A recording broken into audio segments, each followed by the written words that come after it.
Hello guys, आज हमारी जो क्लास है वो वर्ब की रहने वाली है। ठीक है, तो मैंने आपको इससे पहले क्या क्या बता दिया है। मैंने आपको पार्ट्स ऑफ स्पीच की क्लासें बता दी है, मैंने नाउन्स क्लियर करवा दिए हैं, आपको एडजेक्टिव करवा दिए हैं मैंने, और प्रोनाउंस भी मैंने आपको पूरे करवा दिए हैं। तो जिसने वो वीडियो नहीं देखी है और यहाँ पे वो कंटिन्यू चलना चाहता है तो वो मेरी लास्ट वीडियो देख लीजिए प्लेलिस्ट में जाके, क्योंकि उसके बाद आपको सभी जो सिलेबस मैंने कंप्लीट जो यूट्यूब पे मैं फ्री करवा रही हूँ उसकी एक सीक्वेंस जारी है, उसके अंदर आपको मतलब दिक्कत नहीं होगी फिर। ठीक है, तो आज का हमारा टॉपिक क्या है, वर्ब है, जो बहुत ज्यादा इंपॉर्टेंट टॉपिक है, जो पार्ट ऑफ स्पीच में ही आता है, उसको हम आज पढ़ेंगे। ठीक है, तो हमारा टॉपिक क्या है, वर्ब। वर्ब के मैं आपको पहले बता देती हूँ कि वर्ब कितनी प्रकार की होती है। ठीक है, जो तो हम क्या पढ़ते हैं आज, वर्ब पढ़ते हैं। ठीक है, वर्ब कितनी प्रकार की होती है, एक तो होती है ऑक्सिलरी, ठीक है, यानी हेल्पिंग वर्ब होती है ना, उसका ही दूसरा नाम क्या है, ऑक्सिलरी वर्ब है। ठीक है,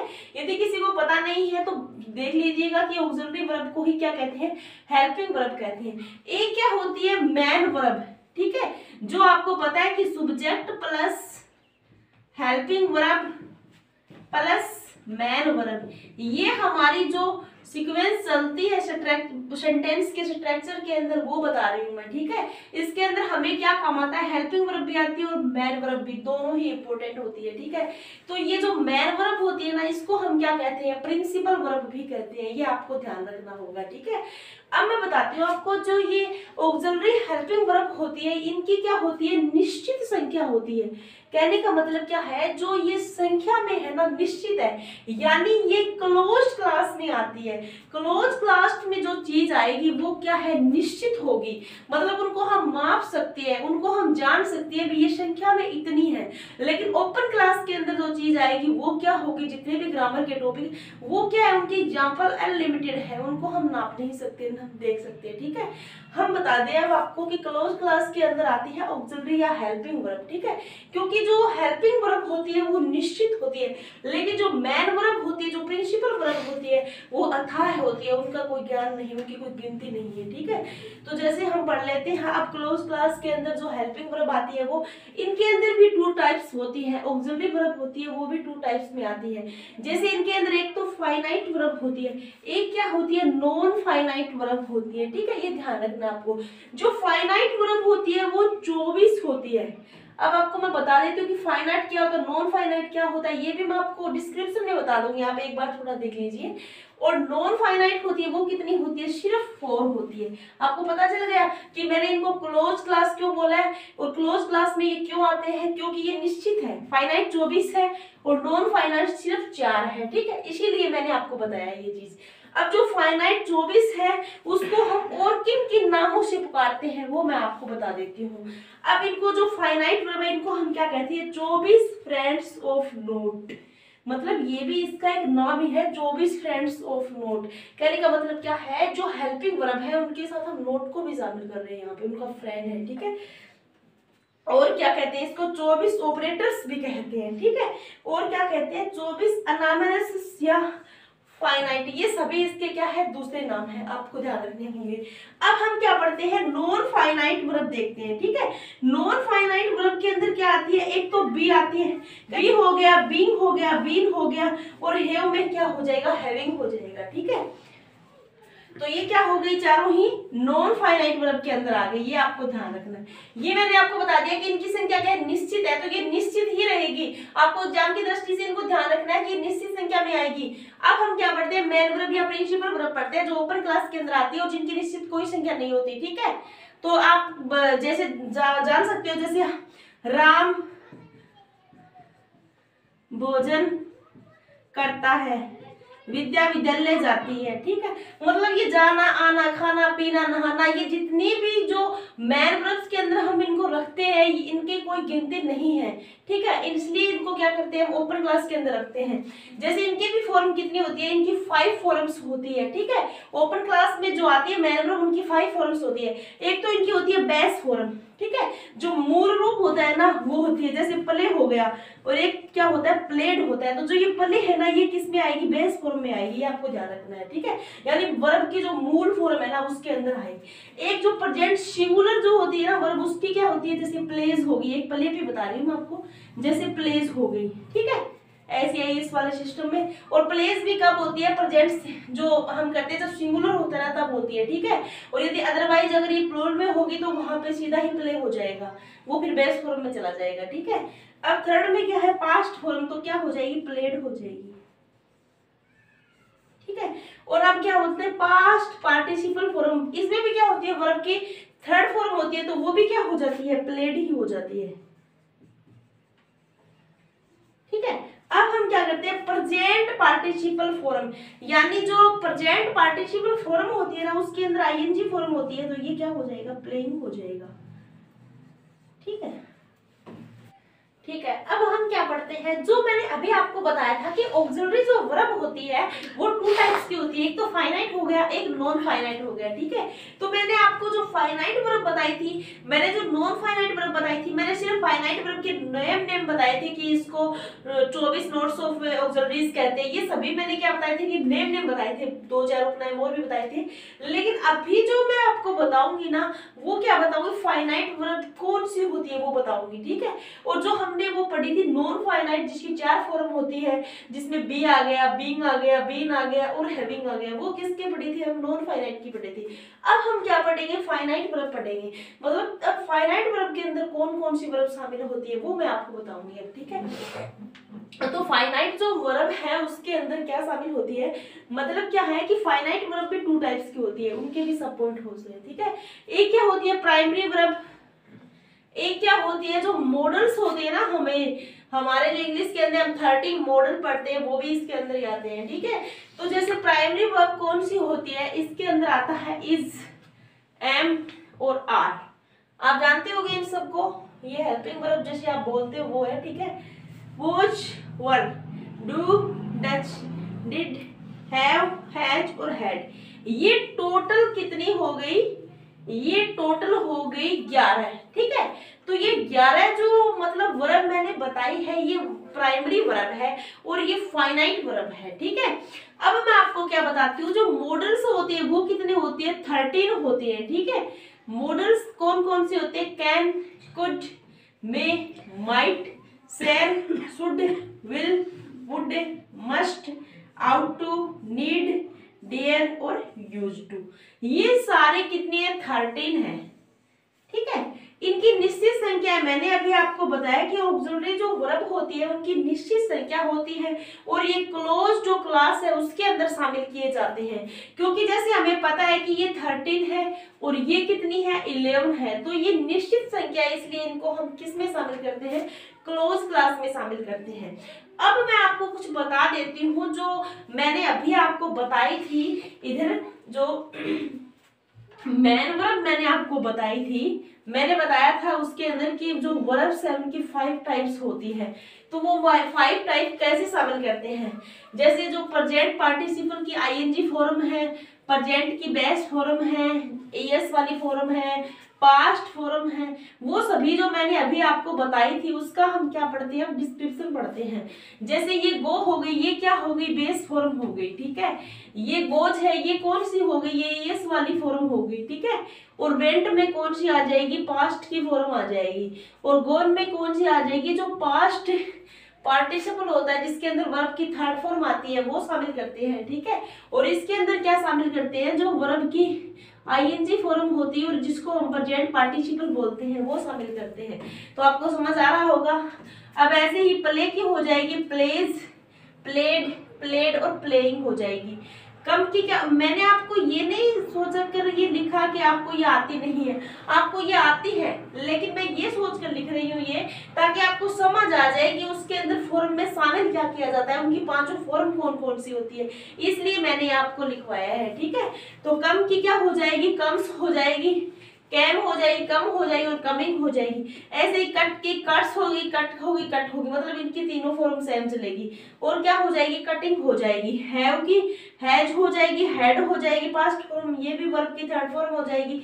और हैविंग हो जाएगी। ये डू की क्या हो जाएगी, डज हो जाएगी, डिड हो जाएगी और थर्ड फॉर्म में डन हो जाएगी और डूइंग हो जाएगी। और बी में क्या होता है, इज होती है इसकी प्रेजेंट यस वाली में, फिर वोज होती है पास्ट में, ये भी पास्ट में होती है, बीइंग होती है। और जो प्लूरल होता है उसमें वर होती है, वर होती है और इसमें क्या होती है, आर होती है। और आई के साथ आपको पता है एम आता है। ठीक है, अब हम क्या पढ़ते हैं, जो वर्ब है ना, वर्ब, उसके अंदर मैं कुछ आपको नोट लिखाऊंगी, तो उसके बाद आपको इतनी आसान लगने लगेगी कि जिसकी कोई हद नहीं है। आप ये सोचोगे कि मैं तो एकदम आसान तरीके से फाइनाइट और नॉन फाइनाइट वर्ब को निकाल सकता हूँ, ठीक है, या निकाल सकती हूँ। जैसे हम नोट नंबर फर्स्ट लिखते हैं, इसके अंदर क्या लिखा हुआ है कि फाइनाइट वर्ब होती है ना, फाइनाइट वर्ब, लोगों को कंफ्यूज होता है फाइनाइट क्या है, नॉन फाइनाइट क्या है, फाइनाइट क्या है, मतलब इनको मिला देते हैं। ऐसा कुछ नहीं है, मैं आपको ऐसे बताऊंगी कि आप कभी भी नहीं बोलोगे जिंदगी में इसको, ठीक है। तो फाइनाइट वर्ब हमेशा क्या होती है, जो टेंस्ड वर्ब, मतलब सेंटेंस के अंदर जिस वर्ब से हमें टेंस का मालूम पड़ रहा है ना, वही वर्ब क्या है, फाइनाइट वर्ब है। बस ये ध्यान रखना आपको, ठीक है। तो इस वर्ब एलिमेंट में सबसे पहले होती है, एक ये भी हो गई, जो फाइनाइट वर्ब होती है तो उससे टेंस का पता चलता है, वो सबसे पहले होती है, ठीक है। सेकंड नोट क्या है कि जो वर्ब का जो एलिमेंट है ना, उसमें जो लास्ट वाली वर्ब होती है वो हमेशा ही क्या होती है, मैन वर्ब होती है। और मैन वर्ब मैंने आपको बताया किस में आती है, फाइनाइट और नॉन फाइनाइट दोनों में आती है, ये भी ध्यान रखना आपको। ऐसे मत सोचना कि वो अकेली नॉन फाइनाइट में आती है, ठीक है। और उसके पहले वाली वर्ब किस में आती है, हेल्पिंग वर्ब, मतलब उससे पहले हेल्पिंग वर्ब आती है, ठीक है। और हेल्पिंग वर्ब वाला जो टॉपिक मैंने आपको लिखाया था यहाँ जैसे लास्ट में, कि फाइनाइट और जो नॉन फाइनाइट है ना, फाइनाइट और नॉन फाइनाइट, इसके अंदर यदि आप 24 शामिल कर रहे थे तो इसके अंदर 4 शामिल कर रहे थे, ये ध्यान रखना। ऐसे मत सोचना कि ओपन क्लास वाले में हमने नॉन फाइनाइट करी नहीं है, ठीक है, तो ये ध्यान रखना आप।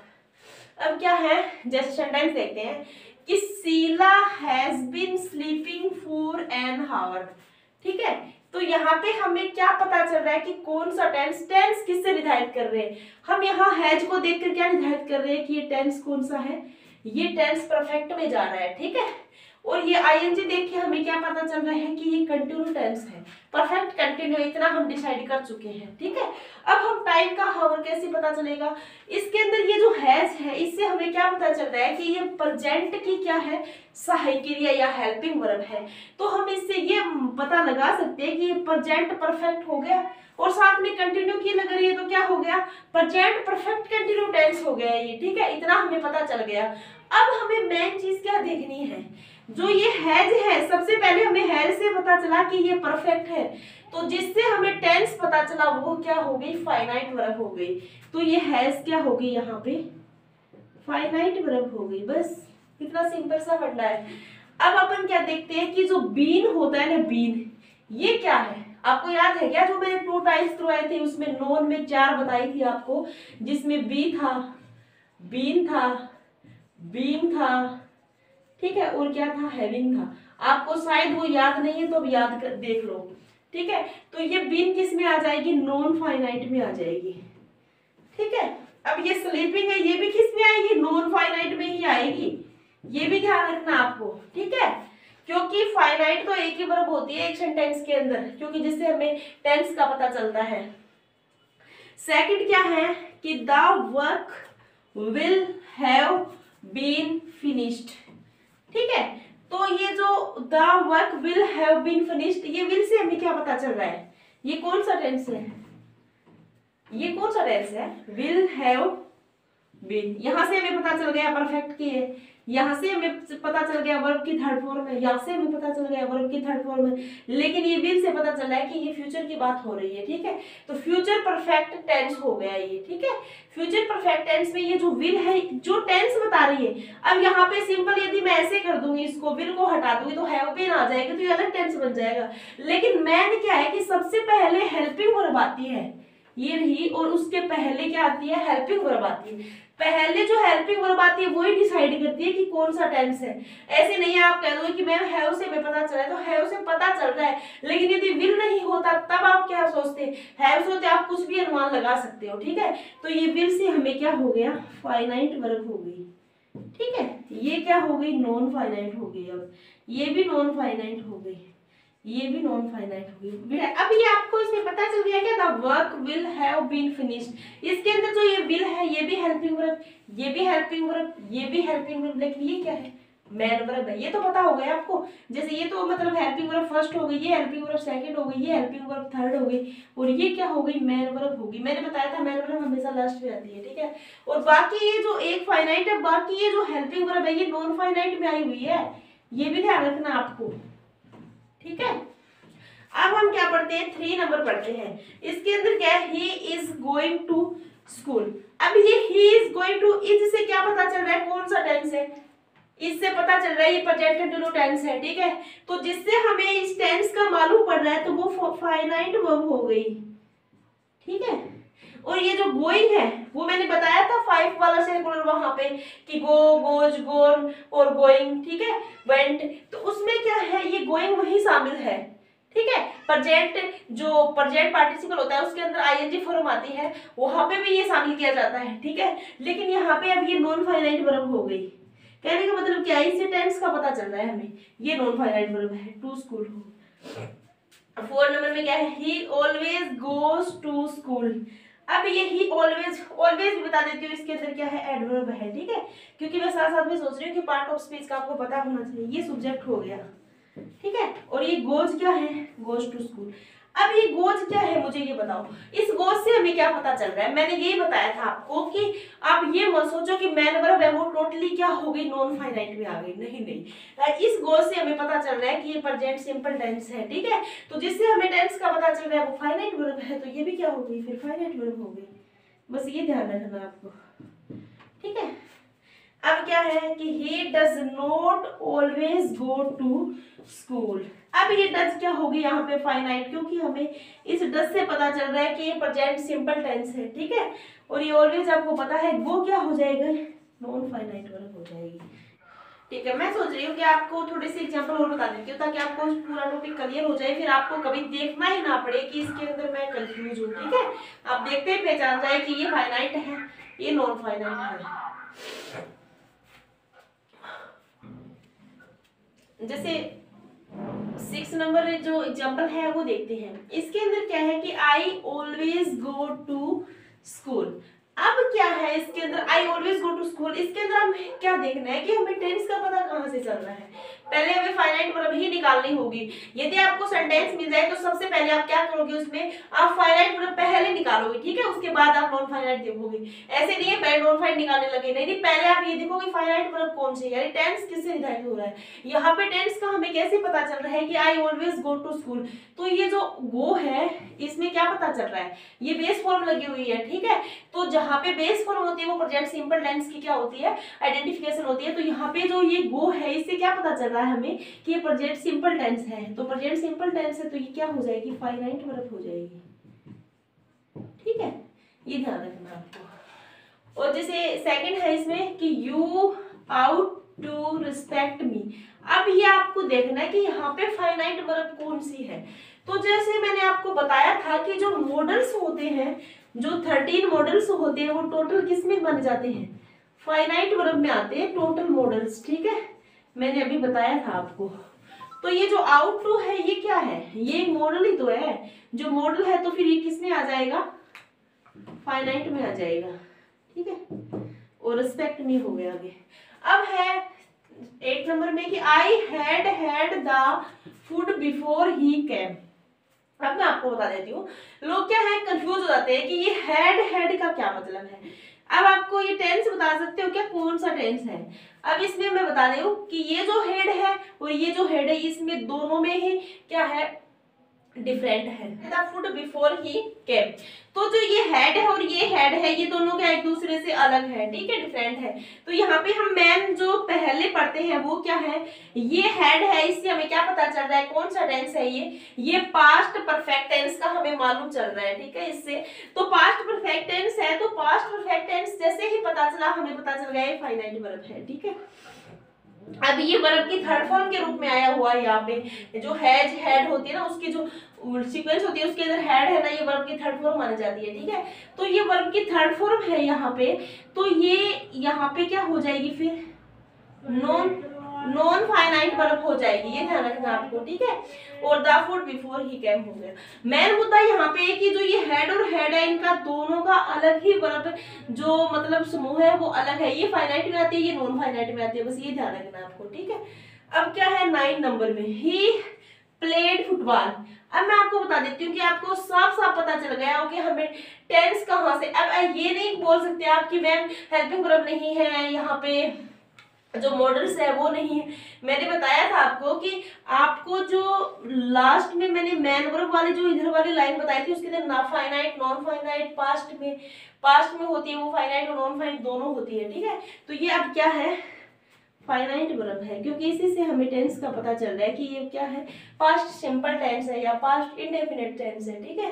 अब हम क्या पढ़ते हैं 10 number, he had played football. अब ये हेड से हमें क्या पता चल रहा है कि ये पास्ट परफेक्ट टेंस है, तो ये क्या हो जाएगी, फाइनाइट वर्ब हो जाएगी, ठीक है। और ये प्लेड क्या हो जाएगी, नॉन फाइनाइट वर्ब हो जाएगी। आपको याद होगा हमने पांचों फॉर्म पढ़ी थी इनकी, ठीक है। अब हमें 11 नंबर में है कि the wire has been cut off, ठीक है। तो जो वायर है हैज बीन कट ऑफ, अब आपको पता किससे चल रहा है, हैज से चल रहा है कि ये परफेक्ट में है, ठीक है, और प्रेजेंट परफेक्ट में है, ठीक है। तो इसके अंदर ये फाइनाइट हो गई, ये हेल्पिंग फर्स्ट है, ये हेल्पिंग सेकंड है, और ये क्या है, मैन वर्ब है। मैन वर्ब लास्ट में आती है, ध्यान रखना, ठीक है। तो ये क्या हो जाएगी, नॉन फाइनाइट हो जाएगी, और ये क्या हो जाएगी, नॉन फाइनाइट हो जाएगी, ठीक है। अब हम क्या पढ़ते हैं 12 नंबर और last number, he cut the wire, ठीक है।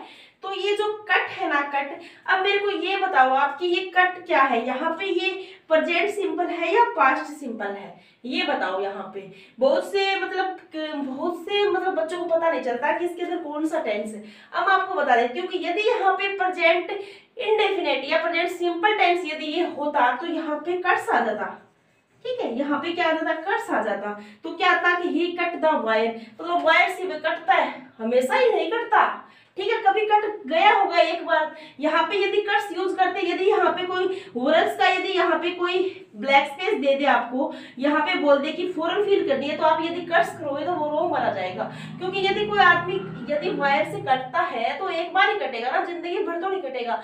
यदि यहाँ पे कट्स करते हैं तो उसका मतलब ये हो जाता है कि वो हमेशा ही कटता है वायर से, ठीक है।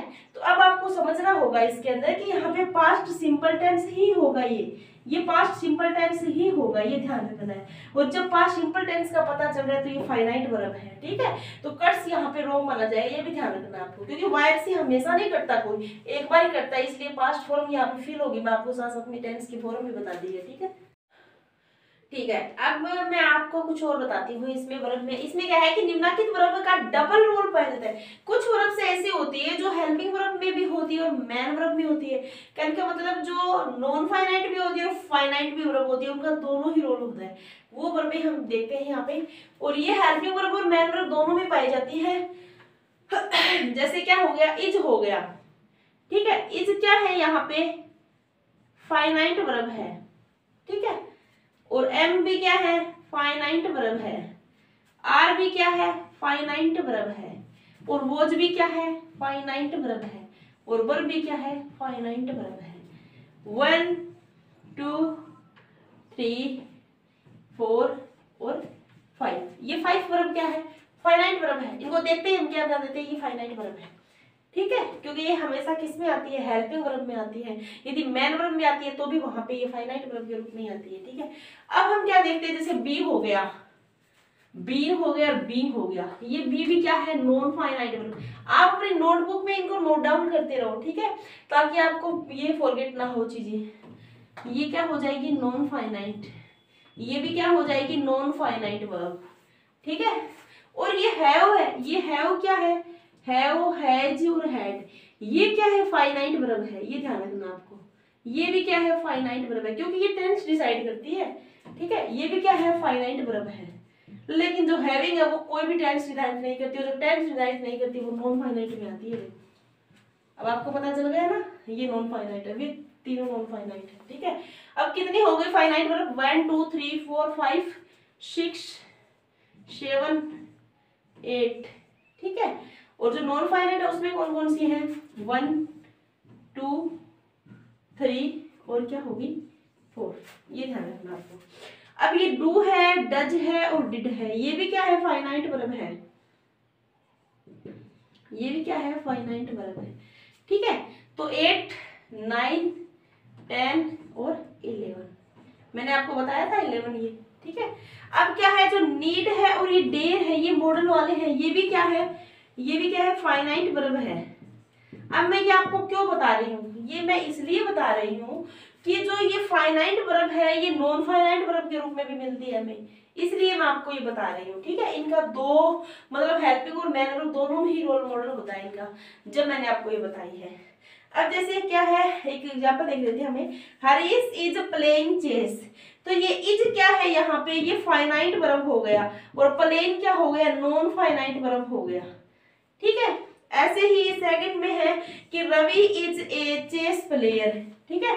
तो ये जो इज है यहाँ पे, अब ध्यान रखना ये इज यहाँ पे मैन वर्ब के रूप में आई हुई है, तो ये फाइनाइट ही मानी जाएगी, ये भी ध्यान रखना है। यहाँ पे ये क्या हेल्पिंग वर्ब के रूप में आई हुई है, और यहाँ पे ये मैन वर्ब के रूप में आई हुई है, तो दोनों में ही फाइनाइट वर्ब है, ये ध्यान रखना आप, ठीक है।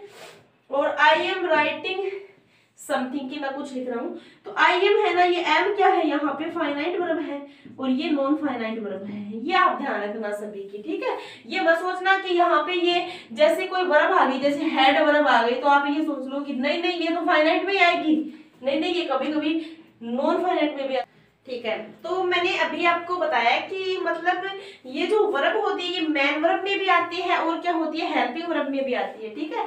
तो वो देख लेते हैं कि मैन वर्ब और हेल्पिंग वर्ब में कैसे यूज होती है, उन दोनों का मैं एक साथ यूज करके दिखा रही हूँ, और वही तो मैन वर्ब है वही हेल्पिंग वर्ब में यूज हो रही है, अलग अलग जगह पर अलग अलग, ठीक है।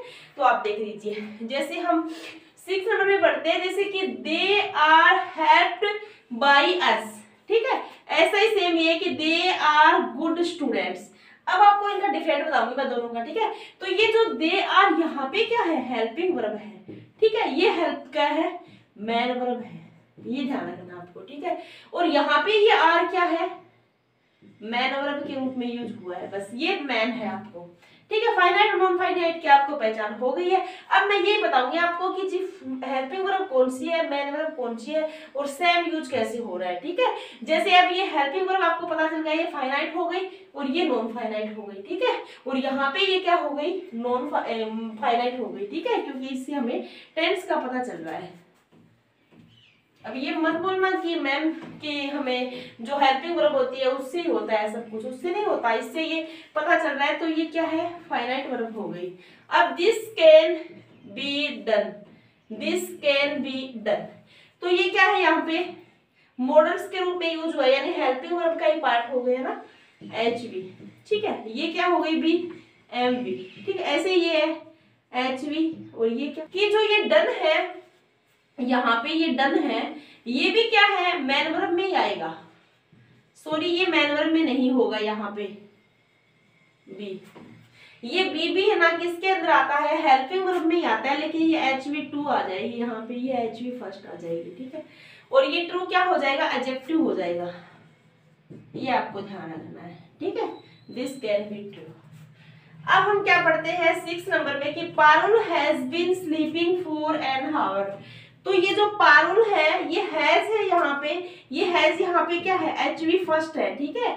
और ये क्या है एच वी सेकंड हो जाएगी, और स्लीपिंग क्या हो जाएगी मैन वर्ब में, यानी नॉन फाइनाइट वर्ब के अंदर आ जाएगी, ये फाइनाइट वर्ब के अंदर आएगी हैज, और बीन भी नॉन फाइनाइट वर्ब है, ठीक है। अब क्या है Parul has been ill for a week, तो ये हैज क्या है फाइनाइट वर्ब, और ये क्या हो जाएगी नॉन फाइनाइट। अब आपको ये समझ में तो आ गया हो, ये एडजेक्टिव हो जाएगा यहाँ पे, ठीक है। अब आपको ये समझ में तो आ गई होगी कि जो हेल्पिंग वर्ब के रूप में यूज होती है उसे हम मेन वर्ब के रूप में भी यूज कर सकते हैं, ठीक है। ये आपको पता चल गया होगा। जैसे the child is being naughty, तो इसका क्या हो जाएगा, the child is being beaten by her mother. तो इसमें क्या है, ये इज क्या है यहाँ पे, हेल्पिंग वर्ब, यहाँ पे भी ये हेल्पिंग वर्ब है, ठीक है। ये नॉन फाइनाइट में आई हुई है, ये दोनों ही, और ये दोनों फाइनाइट में आई हुई है, ये भी ध्यान रखनी है आपको, ठीक है। और बिटन बाय हर डॉटर, और ये यहाँ पे मेन वर्ब हो जाएगी, ठीक है। अब हम क्या पढ़ते हैं, एट आई, जैसे the child is being beaten by her mother, ठीक है। तो आई हैव हेल्प्ड हर, तो जो ये आई हैव है ये क्या है, हैव यहाँ पे है एचवी, ठीक है। और ये क्या हो जाएगी, एमवी। आपको समझ में आ रहा होगा, ये फाइनाइट वर्ब हो गई और ये नॉन फाइनाइट वर्ब हो गई। जैसे आई हैव ए कार, ये जो आई हैव ए कार है ना, ये जो हैव है और ये हैव वर्ड है, ये दोनों में डिफरेंट है, ठीक है। ये तो प्रेजेंट किसकी बात हो रही है, परफेक्ट की। यहाँ पे ये सीधा ही हैव दिया हुआ है, तो ये प्रेजेंट सिंपल की बात हो रही है यहाँ पे, ठीक है। तो ये क्या हो जाएगी, फाइनाइट वर्ब हो जाएगी। ये सारा चैप्टर मेरा समझाने का मतलब यही था सेंटेंस से, ताकि आपको एक ही वर्ब का दो तरीके से जो यूज हो रहा है, जो डबल यूज हो रहा है, उसके बारे में आपको जानकारी हो सके, ठीक है। ठीक है, मैं अब कुछ और जो हेल्पिंग वर्ब और जो मैन वर्ब के रूप में यूज होती है थोड़े और एग्जांपल बता देती हूँ, ताकि आपको सारा टॉपिक क्लियर हो जाए और आपको कोई दिक्कत क्रिएट ना हो बाद में, ठीक है। तो जैसे राम हैज हेल्प्ड हर, ठीक है, और राम हैज ए कार, इन दोनों के अंदर हमें जो हैज है ना, ये मैन दिखाई दे रही है क्योंकि दोनों हमें कॉमन दिखाई दे रही है। अब इन दोनों का ही क्या है, जो वर्ब एलिमेंट है वो अलग अलग है, ठीक है। तो यहाँ पे ये हैज किसके रूप में आई हुई है, हेल्पिंग वर्ब के रूप में आई हुई है, ठीक है। और यहाँ पे ये मैन वर्ब के रूप में आई हुई है, आपको पता चल गया ना। तो ये दोनों ही क्या है, अलग अलग दिखाई दे रही है यहाँ पे। और जैसे ये हेल्प्ड है, ये क्या हो जाएगी, हेल्प्ड टैग के बाद आनी चाहिए, हेल्प्ड होना चाहिए, ठीक है ना। प्लेस यू एपी, आपको मैं जब फोनेटिक कराऊंगी तो मैं आपको ये समझा दूंगी साउंड वगैरह कुछ।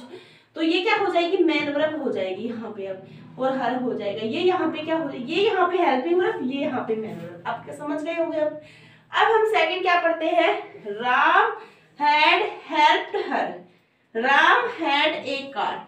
अब आपको ये तो पता चल गया होगा, ये क्या है, फाइनाइट है, और ये भी क्या है, फाइनाइट है, ये नॉन फाइनाइट है, ठीक है। अब हम जो राम हैड हेल्प्ड हर और राम हैड ए कार, जो ये हैड है ये यहाँ पे क्या है, इससे हमें क्या पता चल रहा है, टेंस का पता चल रहा है। तो पास्ट परफेक्ट टेंस है ये, ठीक है। तो हैड भी क्या हो जाएगी यहाँ पे, फाइनाइट वर्ब और या हेल्पिंग वर्ब हो जाएगी, और ये क्या हो जाएगी यहाँ पे, मेन वर्ब हो जाएगी, ठीक है। अब आपको समझ में आ गया। और हेल्प्ड है, ये क्या हो जाएगी, मेन वर्ब हो जाएगी। मतलब मेरे कहने का मतलब क्या है कि एक ही वर्ड को, यानी एक ही जो ये वर्ब है उसके हम अलग अलग फॉर्म में अलग अलग यूज देख रहे हैं। हेल्पिंग वर्ब के रूप में भी यूज देख रहे हैं और मैन वर्ब के रूप में भी देख रहे हैं, ठीक है। जैसे ये हो गया, अब having finished the work she went out. अब आपको मैं बता देती हूँ एक छोटी सी बात, ये जो हैविंग है ये क्या है, नॉन फाइनाइट वर्ब है, ये क्लियर आपको पता है, ठीक है। ये हमारी जो लाइन है ना उसमें आता है बी वाली में, बी, बीन, बीइंग और हैविंग। आपको पता है ये चारों क्या है, नॉन फाइनाइट वर्ब है। ये चीजों का आपको नॉलेज है, ठीक है। और किसके अंदर थी ये नॉन फाइनाइट, ऑक्सिलरी जो वर्ब थी उसके साइड में नहीं थी, क्या आपको पता नहीं है, मैंने अभी बताई थी आपको। अभी मैं आपको क्या बताती हूँ कि डू है ना, डू, इसका भी क्या होता है, इसके मैन वर्ब में भी यूज होता है और इसका क्या होता है, हेल्पिंग वर्ब में भी यूज होता है, ठीक है। तो जैसे I do not like coffee, तो ये जो डू नॉट है, और यहाँ पे भी देखो I do not do my work in time, ठीक है। तो इसके अंदर ये जो डू है, यहाँ पे भी डू है और यहाँ पे भी डू है, लेकिन इन तीनों का जो क्या है, जो वर्ब एलिमेंट है, जो वर्ब की फॉर्म है, वो अलग अलग डिसाइड की गई है। जैसे यहाँ पे ये वर्ब क्या है, हेल्पिंग वर्ब है, ठीक है। यहाँ पे ये हेल्पिंग वर्ब है और ये डू भी क्या है, यहाँ पे हेल्पिंग वर्ब के रूप में यूज हुआ है, लेकिन ये डू यहाँ पे हेल्पिंग वर्ब नहीं है, ये किसमें है, मैन वर्ब में है, ठीक है। तो ये डू क्या हो गया, यहाँ पे फाइनाइट वर्ब हो गई, ठीक है। और ये क्या हो गई, ये भी फाइनाइट हो गई, लेकिन ये डू क्या हो गया, नॉन फाइनाइट हो गया।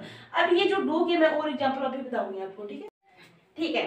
अब मैं आपको क्या बताती हूँ, जो डू मैंने अभी करवाया है उसके कुछ और एग्जाम्पल बता देती हूँ, ठीक है। जैसे Ram does not like coffee, तो राम को क्या है, कॉफी पसंद नहीं है, ठीक है। और Ram does his work in time, Ram अपना काम क्या है, टाइम पे करता है, ठीक है। तो इन दोनों के अंदर आपको मैं बता देती हूँ कि जो ये डज है इसमें भी डज यूज हुआ है, ठीक है, इसमें भी डज यूज हुआ। लेकिन ये डज यहाँ पे क्या है, हेल्पिंग वर्ब है, यानी ये फाइनाइट वर्ब के रूप में यूज हुआ है। लेकिन ये डज यहाँ पे क्या है, मैन वर्ब है, ये ध्यान रखना है बस आपको, ठीक है। मेन चीज यही है। अब जैसे Ram did not like coffee और Ram did his work in time, ठीक है। तो इसके अंदर तो हम प्रेजेंट सिंपल की बात कर रहे थे, हम पास्ट की बात करते हैं अब, ठीक है। और एक इसके अंदर एक नॉलेज और भी है, जैसे यदि प्रेजेंट सिंपल टेंस के अंदर ये तो है अफर्मेटिव सेंटेंस और ये क्या है, नेगेटिव सेंटेंस, ठीक है। ये ऊपर वाला नेगेटिव है, ये अफर्मेटिव है, और ये इसमें भी यही है, ये नेगेटिव है और ये अफर्मेटिव है, ठीक है। तो इसके अंदर और क्या है, जैसे ये डिड है यहाँ पे, ये डिड है यहाँ पे, ये डिड यहाँ पे मैन वर्ब का काम कर रही है, ठीक है। और ये सेकंड फॉर्म के रूप में आई हुई है डू की, और ये डिड है यहाँ पे हेल्पिंग वर्ब के रूप में यूज हुई है, ये आपको ध्यान रखना है, ठीक है। अब हम क्या पढ़ते हैं, जो नीड और डेयर है ये मॉडल भी है। अब हम क्या पढ़ते हैं, नीड और डेयर, ये किस में है, ये जैसे डू का मैंने यूज किया ना मैन वर्ब के रूप में भी और हेल्पिंग वर्ब के रूप में, ये ऐसे ही जो नीड और डेयर क्या है, मॉडल के रूप में भी यूज होते हैं और ये विदाउट मॉडल भी यूज करते हैं मैन वर्ब में, ठीक है। तो आप देख लीजिए इनको, जैसे ये यदि नीड और ये जो डेयर है यदि ये मॉडल के रूप में यानी हेल्पिंग वर्ब के रूप में आए हुए होते हैं तो कैसे होते हैं। और आपको पता है कि मॉडल के बाद जितने भी मॉडल हमें यदि इंग्लिश के अंदर करते हैं तो वो हमेशा अपने साथ क्या लेती है, बेस फॉर्म लेती है, ये आप सभी को पता होगा, यानी मूल फॉर्म लगती है वर्ब की हमेशा, किनके साथ, मॉडल के साथ, ठीक है। तो यहाँ पे ये चीज लिखी हुई है, जैसे नीड हो गया और डेयर हो गया, इसके बाद क्या आती है, वर्ब की बेस फॉर्म आती है, ठीक है। और हेल्पिंग वर्ब यदि आई हुई होती है तो इसके बाद क्या आती है, मेन वर्ब आती है, यानी ये जो है ये हेल्पिंग वर्ब के रूप में यदि यूज हुए हैं तो इसके बाद क्या आती है, मेन वर्ब ही आती है, जो वर्ब की बेस फॉर्म आती है, ठीक है। अब हम क्या पढ़ते हैं, जो ये नीड और डेयर है ये मेन वर्ब के रूप में जब होते हैं तो मॉडल ये नहीं होते, ठीक है, ध्यान रखना, ये मैंने काट दिया था कि ये मॉडल नहीं होते। और ये क्या होते हैं, ये सिर्फ मैन वर्ब के रूप में जब यूज होते हैं तो कैसे यूज होते हैं, जैसे डेयर और नीड अकेले से ही वर्ब एलिमेंट बना देते हैं। जैसे नीड और डेयर यहाँ पे क्या है, सिर्फ यदि सेंटेंस के अंदर नीड और डेयर दिया होता है जैसे मैन वर्ब के रूप में यूज होते हैं तो हुआ हो गया कोई दिक्कत नहीं है। मैन जैसे सब्जेक्ट आ गया, मैन वर्ब आ गई, उसके बाद अगर कोई उसके अंदर वर्ड्स दिए हुए वो आ जाते हैं, ठीक है, सेंटेंस के अंदर। जैसे एक और तरीका है कि वर्ब आ गई और डेयर आ गई, ये जब मैन वर्ब के रूप में आते हैं ना, जब मैन वर्ब के रूप में आते हैं और इनके बाद यदि हमें फॉर्म लगानी पड़ती है तो टू प्लस वर्ब की बेस फॉर्म आ जाएगी फिर, ठीक है। ये यहाँ पे क्या है, मैन वर्ब, और यहाँ पे भी ये मैन वर्ब ही है लेकिन टू प्लस बेस फॉर्म आ जाती है वर्ब की, ठीक है। आज मेरी थोड़ी तबीयत खराब है इसलिए मेरे से कम बोला जा रहा है, ठीक है, ठीक है। अभी जो मैंने आपको जो नीड का और डेयर का मैंने बताया था कि ये मॉडल के रूप में भी यूज होते हैं और मैन वर्ब के रूप में भी यूज होते हैं, तो उनके कुछ एग्जांपल देख लेते हैं ताकि आपको सारा टॉपिक क्या हो जाए, क्लियर हो जाए, ठीक है। जैसे फर्स्ट हमारा सेंटेंस है कि you need not speak to me, ठीक है। और इसमें क्या है, ये जो नीड है ये किसका कार्य कर रहा है, यहाँ पे ये नीड यहाँ पे किसका कार्य कर रहा है, ये नीड यहाँ पे मॉडल के रूप में आया हुआ है, ठीक है।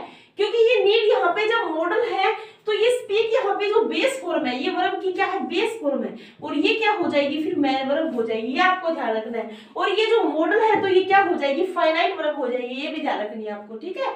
और सेकंड में क्या है कि आई नीड रेट 50, अब इसके अंदर ये नीड क्या है, ये यहाँ पे सीधी ही मैन वर्ब दी हुई है, ठीक है, इसमें कोई भी दो राय नहीं है, कंफर्म है ये। अब हमारा जो तीसरा सेंटेंस है उसके अंदर देखते हैं कि you need to speak to me, ठीक है। अब मैंने आपको क्या बताया था कि मैन वर्ब के बाद मैन वर्ब आना, ठीक है, प्लस टू प्लस बेस की फॉर्म, वर्ब की बेस फॉर्म, ठीक है। तो वही सेम रोल यहाँ पे है कि you need to speak to me. अब ये जो नीड है यहाँ पे ये मैन वर्ब ही है, ये मत सोचना कि यहाँ पे ये हेल्पिंग वर्ब है या फिर मॉडल है, नहीं नहीं, ये मैन वर्ब है यहाँ पे। और ये टू स्पीक, ये स्पीक है ना, ये भी यहाँ पे क्या है, मैन वर्ब ही दी हुई है, ये ध्यान रखना है आपको, ठीक है। वर्ब की बेस फॉर्म है टू प्लस के साथ दी हुई है, ये आपको ये याद रखनी है। अब हम क्या करते हैं 4 नंबर कि he dare not talk to me. अब ये डेयर यहाँ पे किस रूप में आया हुआ है ये आपको चेक करना पड़ेगा पहले, ठीक है। तो ये जो डेयर है ये आया हुआ है यहाँ पे मॉडल के रूप में, यानी ये क्या हो जाएगी, फाइनाइट वर्ब हो जाएगी, ठीक है। नोट ये टॉक क्या हो जाएगी, मैन वर्ब हो जाएगी। बस ये ध्यान रखना है आपको। मैन फोकस कहाँ है हमारा कि जब मॉडल के रूप में आए और जब मैन वर्ब के रूप में आए एक ही सेंटेंस के अंदर या अलग अलग सेंटेंस के अंदर, उनको कैसे पहचाना जाता है वो मैं आपको बता रही हूँ अभी, ठीक है। अब हम क्या पढ़ते हैं 5 नंबर कि he does not dare to talk to me. अब जैसे मैंने आपको इनकी हिंदी नहीं बताई है क्योंकि एकदम नॉर्मल हिंदी है इनकी, ठीक है, कि he does not dare to talk to me, कि उसकी मुझसे बात करने की हिम्मत नहीं हुई। अगर आपको हिंदी चाहती हो पूछना तो ही डज नॉट है ना, तो यहाँ पे ये हेल्पिंग वर्ब के रूप में आ गई, ठीक है। और ये डेयर अब यहाँ पे क्या आ जाएगा, मैन वर्ब के रूप में आ जाएगा, ठीक है। यहाँ पे ये डेयर मॉडल के रूप में यूज हुआ यानी फाइनाइट वर्ब हो गई, यहाँ पे ये मैन वर्ब के रूप में यूज हुआ, नॉन फाइनाइट वर्ब के रूप में यूज हो जाएगा, ठीक है। अब हम क्या पढ़ते हैं 6 नंबर, इसके अंदर क्या है, he must needs call the police. अब मैं आपको बता देती हूँ, इसमें थोड़ा सा ध्यान रखने की बात क्या है कि ही मस्ट, ठीक है। अब ये आप कह दोगे कि मैं मस्ट के बाद हमेशा वर्ब की बेस फॉर्म आती है, आप ये बोलोगे, लेकिन ये आप बोलोगे, आपका बोलना एकदम सही है, लेकिन यहाँ पे इसका जो पार्ट ऑफ स्पीच है ना नीड्स का वो अलग है, ठीक है। यहाँ पे नेसेसिटी का भाव है और तो ये क्या हो जाएगी, यहाँ पे एडवर्ब हो जाएगी, ये ध्यान रखना आपको, ठीक है, ठीक है। तो यहाँ पे ये क्या है, एडवर्ब है। आपको पता है कि नेसेसरी का भाव दे रहा है तो एडवर्ब है यहाँ पे, फिर ये काल हो जाएगी यहाँ पे क्या, मैन वर्ब, और फिर द पुलिस हो जाएगी, ये आपको ध्यान रखना है, ठीक है। अब ये मत सोचना कि नीड्स यहाँ पे एस लग के आ गई तो मैम इसको हम मैन वर्ब बना देंगे, इसको हम क्या बना देंगे, इसको प्रेजेंट सिंपल टेंस में डाल देंगे, ऐसा कुछ नहीं है यहाँ पे, ठीक है। ये नीड्स यहाँ पे नेसेसरी का भाव लेके आई है और ये क्या हो जाएगी, अब यहाँ पे एडवर्ब हो जाएगी, ये ध्यान रखना आपको, ठीक है। अब वैसे ये क्या है, वी मस्ट नीड्स गो।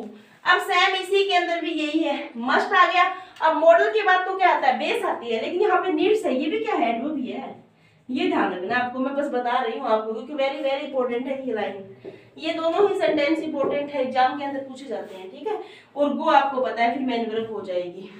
अब हम क्या पढ़ते हैं 8 नंबर सेंटेंस कि we will go if needs must. अब देखो यहाँ पे दोबारा देखो कि वी विल गो, ठीक है। इफ नीड्स दोबारा एडवर्ब भी हो जाएगा यहाँ पे भी, और मस्ट क्या है यहाँ पे मॉडल के रूप में, ठीक है। लास्ट में मैं सोच रही हूँ कि जो ये नीड्स है ना, ये एडवर्ब भी हो जाती है, कहीं नाउन भी हो जाती है, कहीं मैन वर्ब भी हो जाती है, तो मैं सोच रही थी इसका एक साथ थोड़ा अध्ययन करवा देती हूँ आपको ताकि आपको दिक्कत ना हो, ठीक है। जैसे हम तीनों का यूज देखेंगे, नीड्स के अंदर नाउन के रूप में भी देखेंगे, मैन वर्ब के रूप में भी देखेंगे और क्या एडवर्ब के रूप में भी देखेंगे। तीनों टाइप्स में हम क्या देखेंगे, नीड्स का यूज देखेंगे, ठीक है। तो जैसे फर्स्ट में है कि माई नीड्स आर मॉडेस्ट। अब मैं आपको बता देती हूँ कि ये माई क्या है, मैंने अभी आपको बताया था, लास्ट वीडियो के अंदर बताया था मैंने आपको कि माई क्या है, यहाँ पे पजेसिव एडजेक्टिव है, ठीक है। और आपको पता होगा कि जब एडजेक्टिव आता है तो वो अपने साथ क्या लेता है, नाउन हमेशा लेता है, कभी भी नहीं होता कि विदाउट वो आ जाता है, तो ये क्या होता है अपने साथ नाउन लेगा। तो नाउन क्या है यहाँ पे, नीड्स हो गई फिर नाउन, ठीक है। माई नीड्स आर मॉडेस्ट, समझ में आ गया आपको। अब हम क्या करते हैं सेकंड सेंटेंस देखते हैं कि इट नीड्स योर हेल्प। अब ये इट नीड्स, ये नीड्स क्या है यहाँ पे, ये मैन वर्ब हो जाएगी अब नीड्स, ठीक है। जो सेकंड हमारा है ना ये, अब ये क्या हो जाएगी, मैन वर्ब हो जाएगी। अब थर्ड के अंदर क्या है कि it needs must be show. अब ये जो नीड्स है ना यहाँ पे, ये यहाँ पे एडवर्ब है अब, ठीक है। ये मस्ट क्या है यहाँ पे, मॉडल या हेल्पिंग वर्ब मान लो आप, ये मैन वर्ब हो जाएगी, ठीक है। ठीक है, आज की हमारी ये पूरी मैंने टोटल आपको वर्ब की क्लास दी है। इसके अंदर मैंने आपको finite, non finite, main verb, helping verb, सभी वर्ब्स के बारे में अच्छे से अध्ययन करवाया है। और यदि आपको कोई डाउट हो तो आप कमेंट बॉक्स में बता दीजिए और मेरी वीडियो को रेगुलर देखते रहिए। और मैं आपको यूट्यूब पे पूरा कंप्लीट सिलेबस करवाऊंगी इंग्लिश ग्रामर का। ठीक है, थैंक यू, धन्यवाद, और मेरे चैनल को सब्सक्राइब कीजिए।